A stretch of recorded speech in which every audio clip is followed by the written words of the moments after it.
Madam Chair, I just need confirmation whether that Yes. presentation Issues concerning yields this to the declaration. yields in support to the complainants. First of all, Madam Chair, wala yung complainant dito eh. Demolition job laban kay Vice President Inday Sara Duterte dyan sa House of Representatives. Anak ng kamote, sumablay na naman. Script ni Trillanes nagkabuhol-buhol. Pati SM Lanang dyan sa Davao City nakaladkad ng animal. Opening, nalipat ng ibang pizza. Palsos in ono, palsos in omnibus. Ang pagsisinungaling sa isa ay kasinungalingan sa lahat. Yan ang maliwanag dyan, Antonio Trillanes. Bakit nagiging star witness tong animal? No? Puro kahol-kahol, parang asong ulol. Vice President Inday Sara Duterte nakahanap ng kakampi. Ito yung maganda. Mga eksperto talaga ho ito ha, hindi basta-basta nakakampi lamang. Umuusad po ngayon yung fishing expedition ng House of Representatives dyan sa Committee on Justice laban kay Vice President Inday Sara Duterte. At naging star witness nga po si Trillanes. Ang tanong, maniniwala kaya ang taong bayan dito kay Antonio Trillanes at sa AMLAC, anak ng kamote? Itong AMLAC ngayon, meron palang meron tayong nasisilip na taba-taba nito. Mikos-mikos itong AMLAC, mga kababayan ko. Pati mga transaksyon ni Vice President Inday Sara Duterte sa mga bangko, inilabas ng hinayupak na AMLAC. Anak ng kamote, antindin nyo ha. Magandang gabi po sa ating lahat. Palike po muna, pa-share, pa-subscribe at pakipindot po ang inyong mga notification bell para lagi po kayong updated sa ating mga video. Bisdak Historiador, pangalawang channel po natin. Pa-subscribe. Alam nyo po no, grabe ang tindi ng demolition job nila dyan kay Vice President Inday Sara Duterte. Kung ikaw hindi ka maghimay-himay, mukhang mapaniwala ka, malulula ka sa numero eh. Kasi yun ang sadya nila. Lukuhin ang taong bayan, ilula sa mga numero na di umano'y transaksionis ni Vice President Inday Sara Duterte. Pero ito nga ho, lumang issue na po ito, patungkol sa mga deposito daw. Naribat na po yan matagal na at mismong AMLAC na po nagsabi na yung mga sinasabi ni Trillanes ay mga mali-mali. Walang ganun, walang katotohanan. Ngayon, bago na yung anak na AMLAC na ito, nagkaroon ng spotlight itong si Trillanes. Siyempre, planado po ng gobyernong Marcos. So, ito. Ito. Pakinggan po muna natin yung mga banat ni Antonio Trillanes. Konti lang naman, hindi ko naman lahat ipi-play, no? Kasi ito ay mga sablay na testimonya ni Trillanes diyan sa House of Representatives na ang namumuno ay tablado rin, may utang kay Inday Sara 9 million. Yung asawa din niya, anak ng kagwang, nagtatago dahil sa kasong gahasa. Itinago niya eh. No, alam na natin kung sino yan, si Jing K. Pakinggan natin yung unang iribat natin kay Antonio Trillanes. Dito na lang tayo sa mga deposito umano para tuloy-tuloy na po tayo. Ito konti lang naman yung video na ito. Unang sablay ni Trillanes. Una, si Sara Duterte ay kasangkot sa korupsyon noong unang pumasok pa lang siya sa gobyerno. Okay. Si Inday Sara daw ay kasangkot sa korupsyon nung una pa lang pumasok sa gobyerno. Kailan po yun? 2005? Sa taong iyon, may kaso ba si Vice President Inday Sara na korupsyon? May conviction ba si Inday Sara na korupsyon? Ang sagot, wala.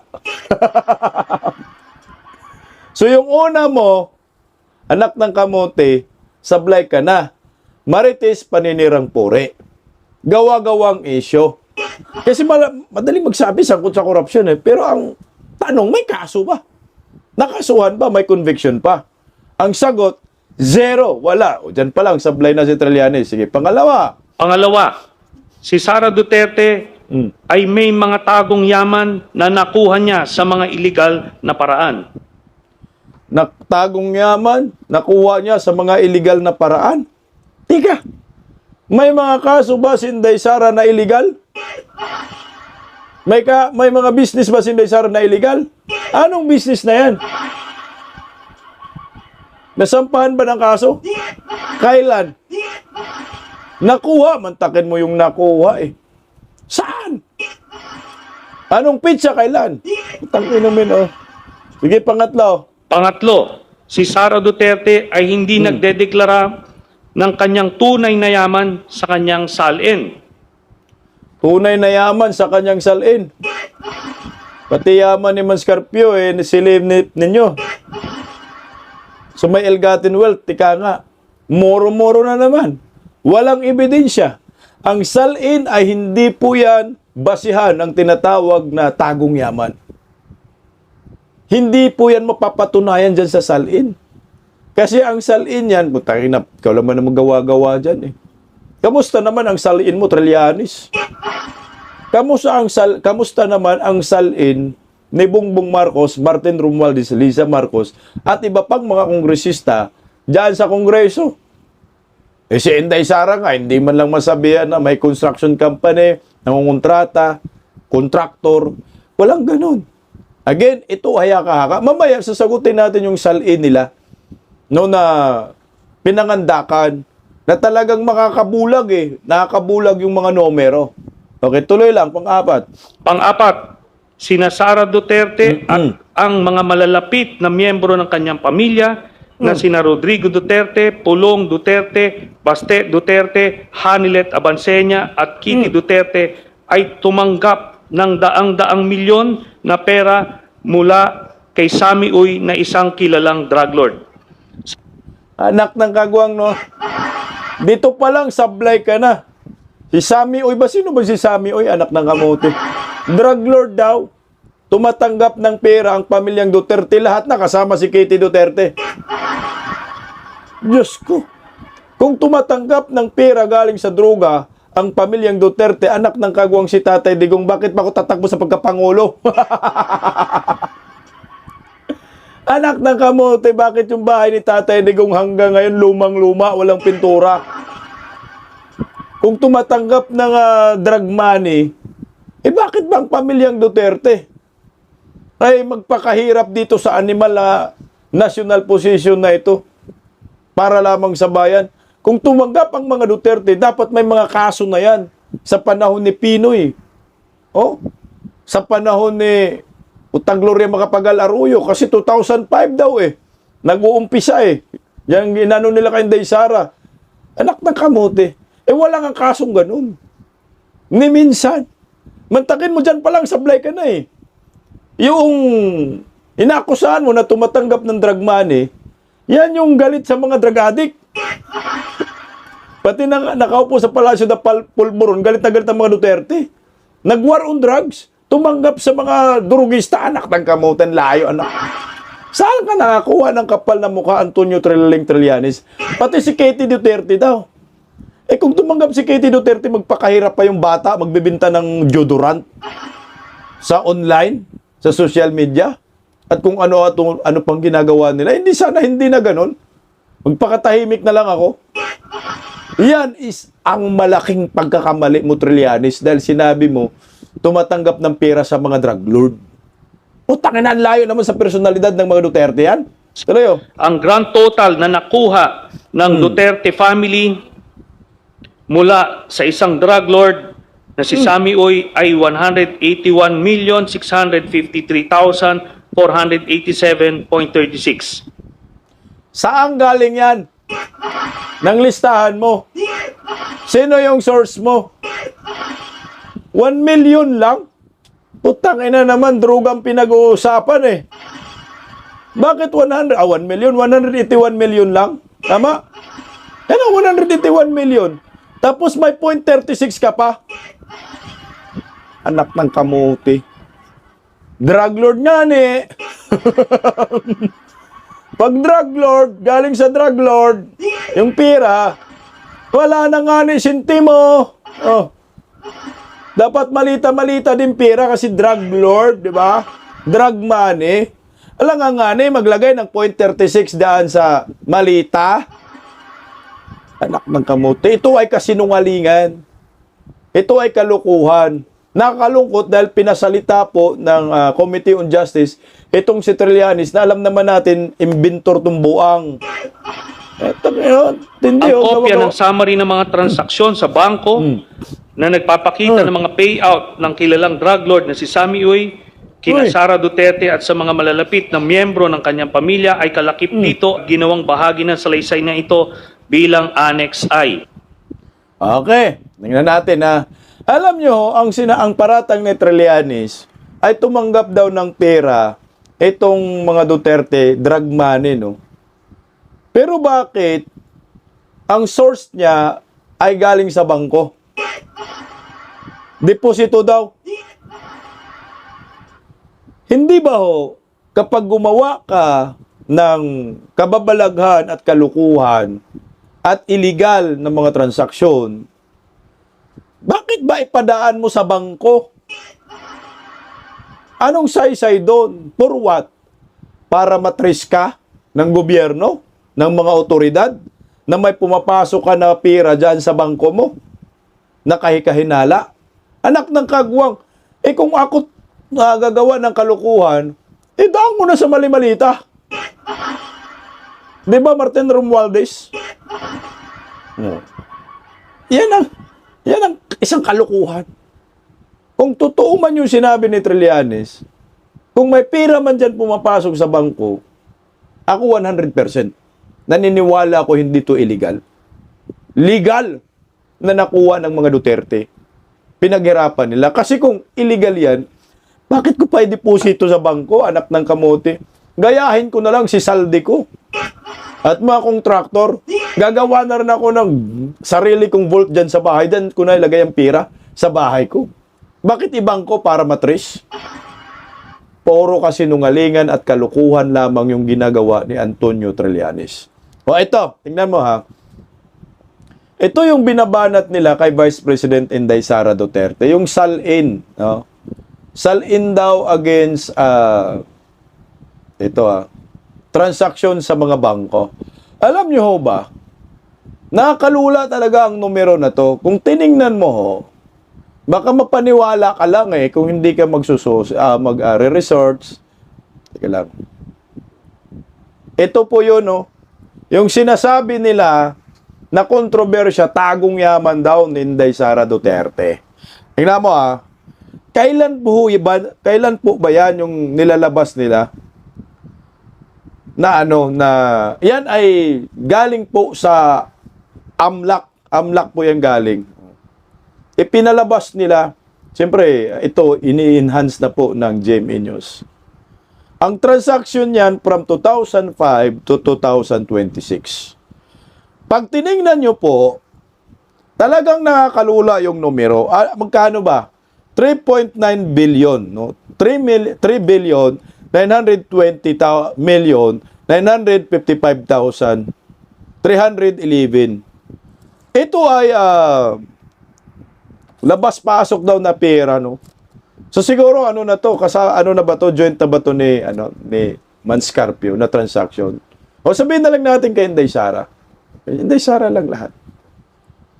Nakakaluko, nakakadaya yung numero na yan. Pag ang tao ay hindi naghimay-himay, baka nga mapaniwala pa ng mga animal ng House of Representatives. 3.9 billion. At hindi po yan malinaw kung anong transaction. Deposit ba or withdraw? Deposit, withdraw. Ibig sabihin, transaction, yung withdrawal at deposits ng naturang account, pinagsama, lumalabas 3.9 billion. Siyempre, i-withdraw ko yan. Pag withdraw ko, i-deposit ko. Anak ng kamuti, umuutal tayo, kahit record Nga mo 3.9 billion. Nakakalula, yung salin ni Vice President Inday Sara ay 88 million. Yun yung pinagbabasihan nila na ill-gotten wealth daw. Pero tandaan nyo, yung taon na ito ay nagsimula 2005. Pero kailan ba nagiging Vice President si Vice President Inday Sara. Anak ng kamote, 2022. Ang nirereklamo ninyo, impeachment labang kay Inday Sara nung pagiging vice presidente niya. Hindi yung pagiging mayor, vice mayor 2005. Ito ay pandaraya, panluloko sa mga Pilipino na hindi po pwedeng palampasin natin. Kaya ito yung dapat na numero na makikita natin. Hindi yung 3.9 billion. Yan lang dapat. Oh. Yung headlines nila, 3.992 billion from 2005 to 2026. Pero, ang pinag-uusapan natin, 2022 to 2026 na transaction na pagka-vice presidente ni Vice President Inday Sara. Alam mo ba kung magkano? Magkano lang? 63.8 million. Hindi. Kano to? 3.92 billion. Kaso nga lang, siyempre, yung mga media bayaran. Kaya yun yung pinapakalat nila. Pero 63.8 million lang dapat ang pag-uusapan since 2022 to 2026. Dahil dyan lang naman nagiging vice presidente si Inday Sara. Yung pagiging mayor ba, impeachable? Kung totoosin, grave abuse of discretion na po ang ginagawa ho ng House of Representatives. Dahil pati 2025, anak na, out of 2025, 2005, anak ng kagwang, sinama ho ninyo para lamang sabihin na may malaking pera. Again, isang kasinungalingan po yan. Basahin po natin yung post ni Kong Ungab. Sabi ni Kong Ungab dito, "Don't be fooled by the AMLAC report numbers game." Ang layo, oh. The House Committee on Justice wants the public to hear one thing, AMLAC, suspicious billions, Sara Duterte. That is the script. Yan yung script nila. But once you read the numbers carefully, the script starts to collapse. The table being circulated shows a grand total of 3.92 billion from 2005 to 2026. Sounds huge, right? Ayon kay Kong Ungab. But the figure covers more than 2 decades, including years when Sara Duterte was not yet Vice President. Isang kalukuhan nga eh. For impeachment, the relevant period should begin when she became Vice President. Yun naman talagang dapat. Under the Constitution, the term of the Vice President begins at noon on June 30 after the election, even if the oath-taking ceremony happened earlier. June 30, 2022. Pero ito 2005, putang na, fishing expedition nga eh. So what happened? If we look only to the period from 2022 to 2026, the matters because 2026, the total is not 3.92 billion pesos. It is around 63.8 million pesos. Nak ng kamuti kayo, mga hinayupa kayo. Iloko ninyo ang taong bayan. That matters because the House narrative is built around alleged misuse of confidential funds, including Commission on Audit Disallowances totaling about 448 million pesos if sustained. So teka lang. If sustained. Okay. So the question is simple. How does 63.8 million is reported transaction prove personal benefit from 448 million in disallowed confidential funds? Ang sagot, it does not. An AMLAC report is not conviction. It is not proof of plunder. It is not proof of malversation, it is not proof that public funds entered a personal account. Alright, Trillanes. Tuloy. Under AMLAC rules, a suspicious transaction may be reported based on red flags such as unusual activity, lack of apparent economic purpose, deviation from a client's profile, or possible relation to unlawful activity. Yung mga panahon na yan, kung may mga transaction na kahina-hinala, bakit po ito hindi tiningnan ng AMLAC? Bakit hindi ito sinampa ng kaso sa Inday Sara? Nung mga panahon ng mga deposits na yan. Kasi nga, walang paglabag, walang kaso, at mukhang kasinungalingan pa itong inilabas ng AMLAC. Tuloy. Tuloy, that means it is an investigative lead, not automatic proof of guilt. Tama. In fact, the same AMLAC rules protect good faith reporting whether or not it results in criminal prosecution. If there is a real evidence of money laundering, the law provide the proper route. The AMLAC may cause the filing of complaints with the DOJ or the Ombudsman for prosecution of money laundering offenses. Wala ngang kaso. Wala ngang paglabag. Tuloy. Until that happens, the House cannot treat reported transaction as equal to stolen money. The missing link is tracing. Where is the proof that confidential funds were released, diverted, received by VP Sara, deposited into personal account, and dugtong. Teka lang. Oh. And prosecution. If there is a real evidence of money laundering, ito na pala nabasa ko. O, teka lang ha. Duling ako. Ang haba kasi sinabi ni Kung Ungab. So let us the real question. Sabi ni Kung Ungab. Are they proving corruption or they simply weaponizing suspicion? Because suspicion is not proof. And a spreadsheet is not conviction. Kasi nga, ang mga animal na to, ang point lang nila dito ay demolition job. Puro lang, alam mo, paninira lang kay Inday Sara. Meron pa. Kakampi ni Inday Sara para maliwanagan tayo, mga expert, anak ng gagong. Tayo maniwala kay Trillanes. Okay. So, basahin ko na lang. Ito naman si Attorney Raymond Bato. Bato. Ayan po. Yung naka-headset. Ang sabi naman niya, ito maganda po yung maganda po yung paliwanag niya. Attorney Raymond Bato. Ayan.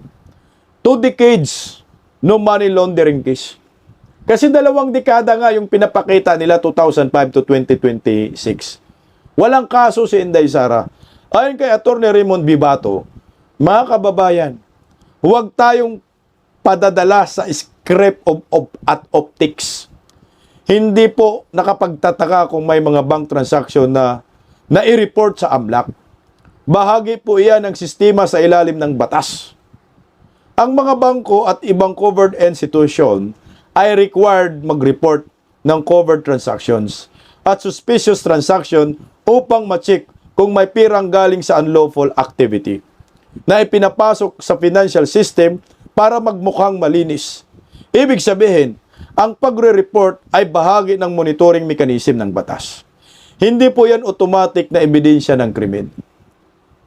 Sa ilalim ng AMLA, ang cash or equivalent monetary instrument transaction exceeding 500,000 within 1 banking day are generally treated as covered transaction for reporting purposes. A transaction may also be deemed suspicious regardless of amount when there is reason to believe it is unusual, unjustified, unnecessarily complex. out of pattern or possibly linked to unlawful activity. By law, banks and other covered institutions are required to report covered and suspicious transaction, but a report is not criminal charge. It is only a lead.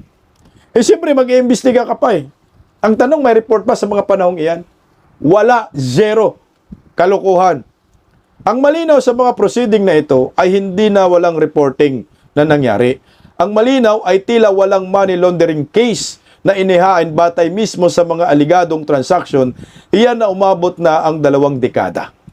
If no money laundering case was filed on the basis of those reported transactions from 2006 to 2025, that strongly suggests that the reports themselves did not ripen into evidence sufficient for prosecution. And law, suspicion may justify scrutiny, but it does not substitute for proof of an unlawful activity.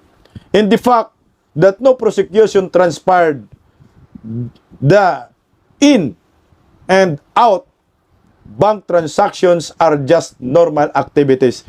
There is no money laundering. Wala nga eh. Labas-pasok ang pera sa bangko, normal lang yan. Tinututal nila lahat, kaya umabot ng ganun kalaki. Kaya sabi ill-gotten wealth, sige nga, Trillanes, tingnan natin yung transaction mo sa bangko, baka more than pa yan sa nakita namin, baka 100 billion ka pang hinayupa ka. At mga buhaya. O ito pa, may isa pang kakampi, si Vice President Inday Sara. Nagulat ako dito eh. Biglang nagsalita, pakinggan po natin. Madam Chair. The Honorable Garbin is recognized. Thank you, Madam. Just a few questions to the representatives of the Ombudsman. Kayo ho'y nagpresenta ng SALN, and what was presented by your office are those SALNs under your custody and the entries, the official entries in those SALN. Tama po ba? Yes, Your Honor. But that entries does not say whether there is a misdeclaration, untruthful declaration, or willful non-disclosure that will lead to unexplained wealth. Tama po ba? Your Honor, binasa ko lang po kung ano yung, at kinonfirm ko lang po kung ano yung nakalagay sa SALN. Honorable Garbin, I'm afraid but we are not allowed to raise questions which will go beyond what appears in the SALN concerning That's right. Gago ka, Luistro. Tingnan mo, pag may mga tanong na pumapabor kay Inday Sara, pinapara ni Jinky Luistro, tangin nagsarswela talaga itong impeachment. That's why, Vice Madam Chair, I President. just need confirmation whether that Yes. presentation issues concerning yields to the misdeclaration. yields in support to the complainants. First of all, Madam Chair, wala yung complainant dito eh. I understand, but please limit your questions to And that's why I the want to ask contents of the sana yung affidavit. complainant Contents of the as SALN. to his allegation, because it was pointed out that the SALN was only part of a broader allegations of unexplained wealth. But as correctly pointed out by Mr. Marcoleta, or Congressman Marcoleta, those SALN that was, or that we want to specifically pinpoint that have material misdeclaration or untruthful declaration was never attached in the first place We are in the not complaint. yet on that, Honorable Garbin. We are were only on the we were existence of through- SALNs. We were already through on that. We already approved, voted on the ultimate facts and the sufficiency in substance. And Correct. the annexes provided in the complaint, Madam Chair. So what we have here is an improvement of the complaint, of the complainant's evidence. Tayo yung nagpuproduce ng ebidensya eh, which is not supposed to be the case. With all due respect, Honorable Garbin, the issuance of the subpoena is not for the purpose of adding, supplementing, or correcting whatever appears in the complaint. The purpose of the issuance of subpoena is to test whether the complaint is sufficient already for the existence of probable cause. Tanga. To aid the justice members in judging whether or not probable cause exists on the basis of the allegations in the complaint, including the attached document. Anak ka ng kamote Luistro, ang buba mo. Tama naman si Garbin eh. Sinabi na natin sufficient in form, sufficient in substance, sufficient in ground na nga. Ibig sabihin may mga ebidensya na kayo. Bakit ba nag-fishing expedition pa rin kayo dyan? Dapat nga nagbutuhan na kayo. Iakyat nyo na sa Senado para matapos na yan. Kasi nga ang purpose nyo na lang dyan is demolition job laban kay Vice President Inday Sara Duterte. O ito pa, isa pang kakampi ni, ni Vice President Inday Sara. Konti na lang, maganda po si Bong Suntay, pakinggan natin. Yes, Madam Chair, sa AMLAC, can you just walk us through the process of arriving at the covered transaction report? Paano ba yung proseso? How do we come up with yung covered transactions? Para po sa bangko, ang covered transaction po ay pag nag-transact po ng mahigit 500,000 sa isang araw, nire-report na po yung number. So basta 500,000 or more yung transaction, automatic i-report sa AMLAC yan. Tama po. So does it mean that it's a suspicious transaction basta ni-report sa inyo? Hindi Not po. necessarily. Iba po yung suspicious transaction. Okay. Then how do we arrive at yung total amount? Kasi nakakalula yung amount. Pagka tinignan mo, 3 billion, di ba? So, ibig ba sabihin yan, how do we compute itong transaction na ito? Kunyari ako, may nag-deposit sa akin na 501,000. That's considered one transaction. Tama po. Now, binalik ko sa nag-deposit sa akin.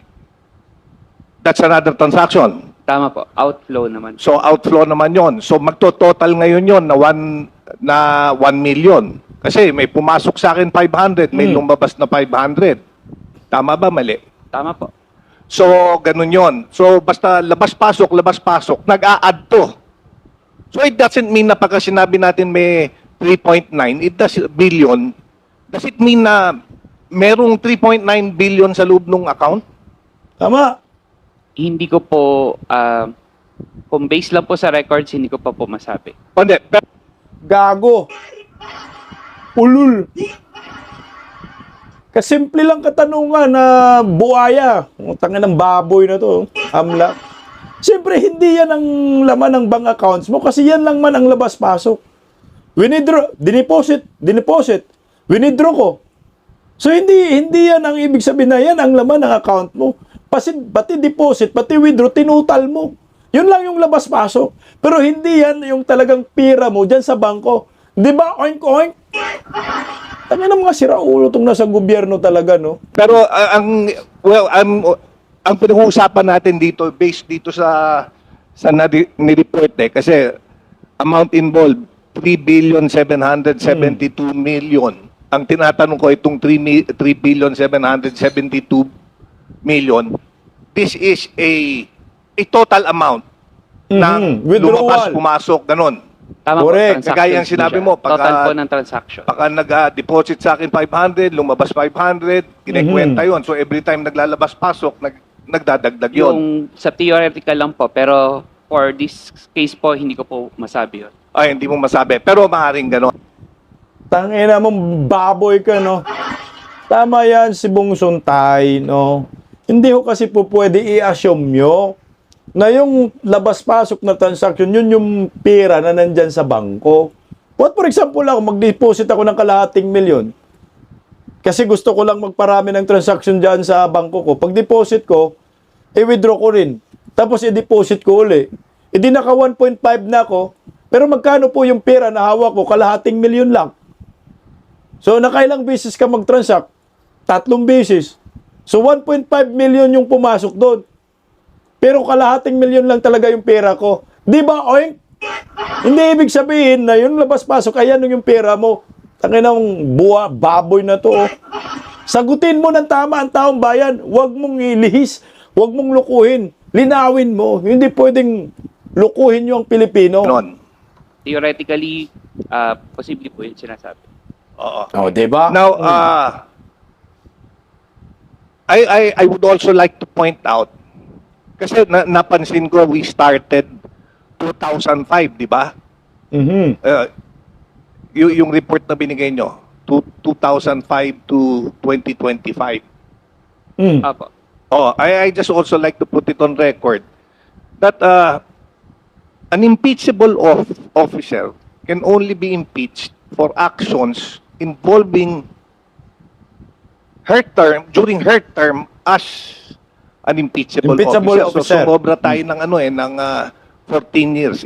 But 14 years. regardless, I just want to point it out. Ang dapat na pagtuunan natin ng pansin actually from 2019 to present. 2022. To present, di ba? Mhm. Kasi doon lang nagsimula eh. Now, babalikan ko, nung 2022, Stop na tayo doon. At least maliwanag po, no, na itong ginagawa ng AMLAC ay kalukuhan po ito. Panluloko sa Pilipino. Ang linaw-linaw ng katanungan eh.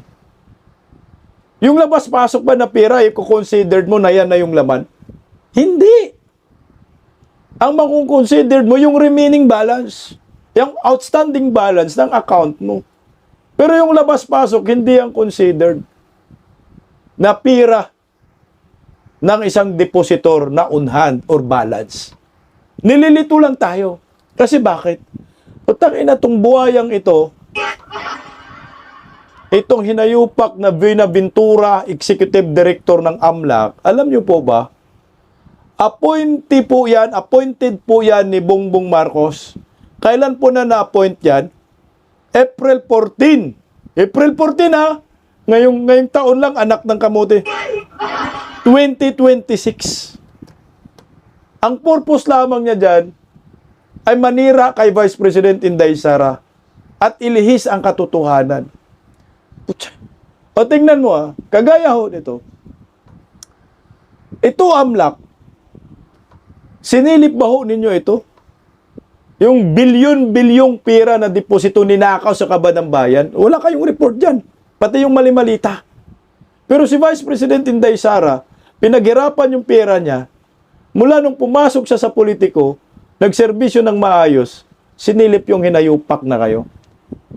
Di ba sinabi na puno ng AMLAC na walang katotohanan yung sinabi ni Trillanes? I-reply natin ito. Utang ina, tinanong pa nga, si kung ako pa ngayon nagtanong dyan, hinggan natin. AMLAC in the last in the last hearing conducted 13 November 2024 of the Quad Committee, you were required to authenticate documents submitted by former Senator Trillanes purported to show money trails linked to drug proceeds. Yes, Mr. Chair. Have you submitted such to the committee?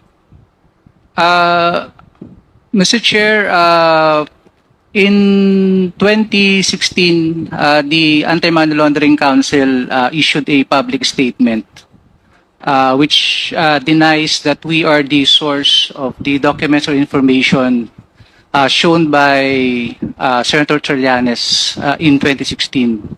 And in September 2017, Mr. Chair, the AMLC also issued another public statement denying that we are the source of the documents and information attached by Senator Trillanes in the complaint he filed before the Ombudsman.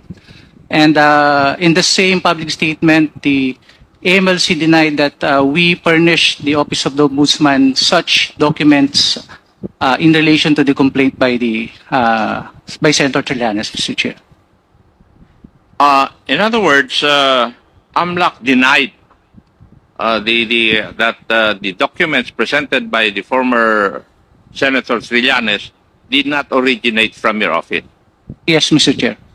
Aray ko, di ba? 2024, buhay pa man dyan si Akop. Sinabi na ng AMLAC na hindi galing sa amin yan. So, ibig sabihin, yung mga record ni Trillanes, puro mga pike.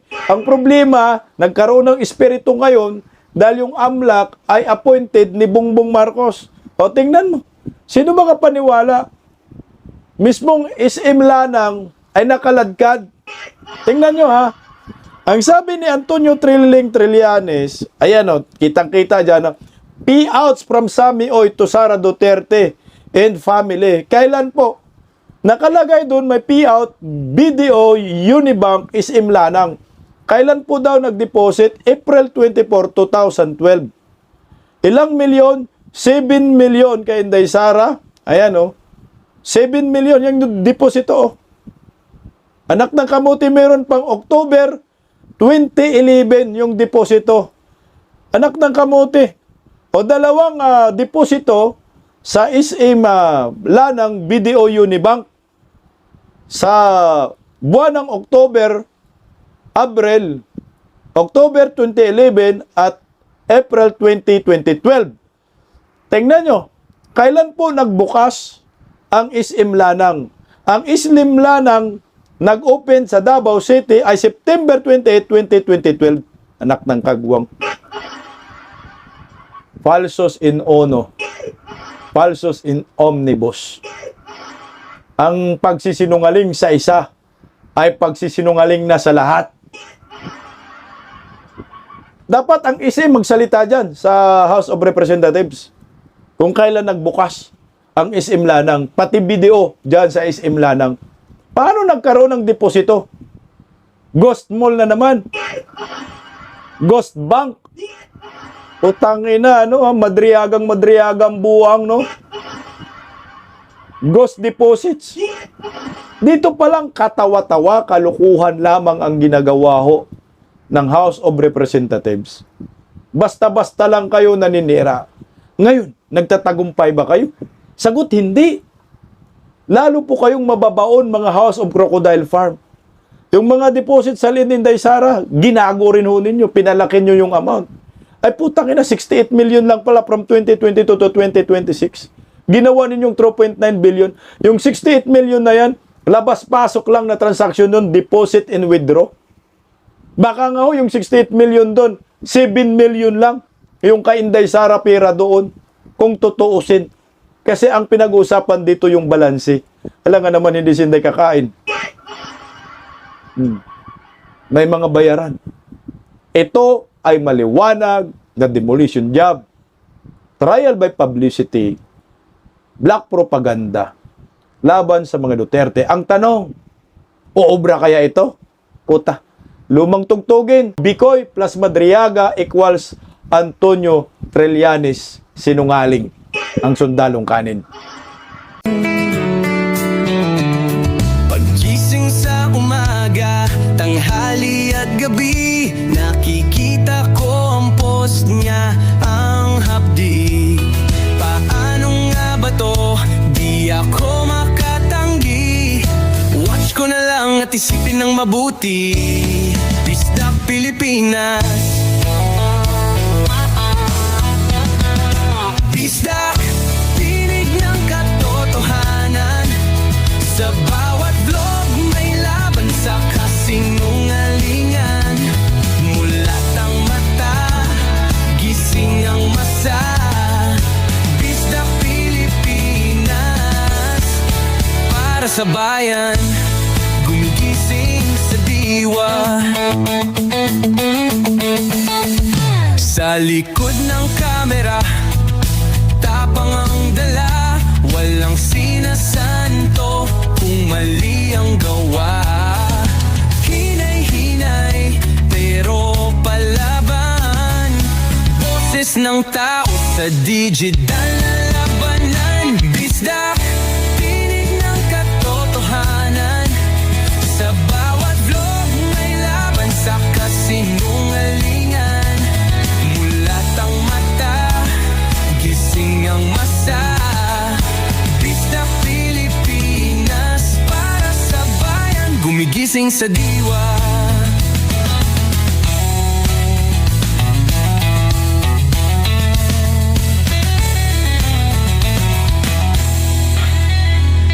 Hindi artista, hindi politiko, pero ang katotohanan, sigaw niya ay buo. Sa YouTube o Facebook man siya makita, may aral ka pa rin, may uwi sa bawat salita.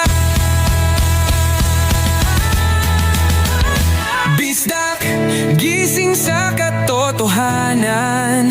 Di lang kwento, kundi panawagan sa bawat Pilipinong naghahanap ng liwanag.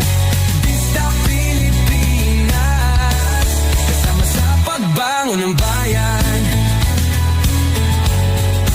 Bista Pilipinas, boses ng masa, gising ang diwa. Sa vlog mo, may pag-asa.